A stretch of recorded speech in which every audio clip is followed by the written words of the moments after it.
Alrighty guys, welcome back. And today we're going to be talking a little bit about what function notation is. So first of all, what is function notation? So if you watched my previous video about what a function is, you'll remember that a function has two parts. It has an input and an output. And there is a rule smushed in between there, but the main focus of it is there's an input and an output.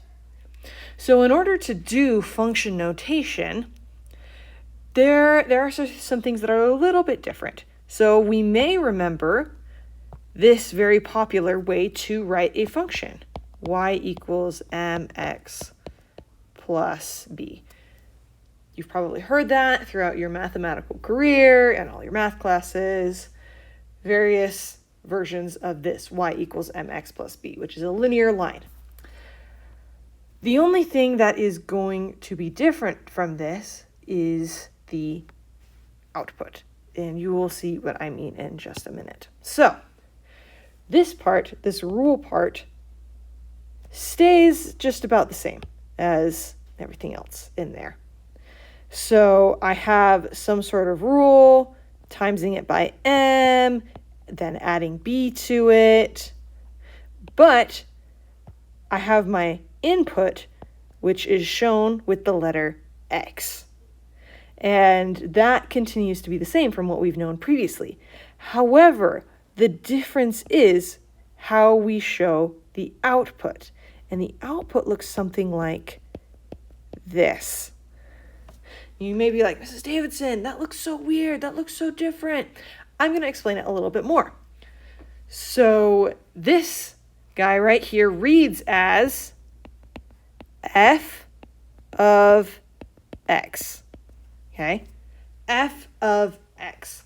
And what this means is this is function f. So there could be any letter in front of it, function G, function Y, function K, function J, so on and so forth. It is just telling me I am talking about this particular function, okay? So there could be any letter in front of there, but then the parenthesis x is basically telling me x is my input. It is just delineating a little bit more, saying like, hey, x is the letter or the place that you are supposed to be substituting a value into. So, in other words, we can read it like this, where x is what's called the independent variable. Again, that is the variable that we are plugging into. That's the spot we're plugging into. Whereas this entire thing, f of x, is the dependent variable.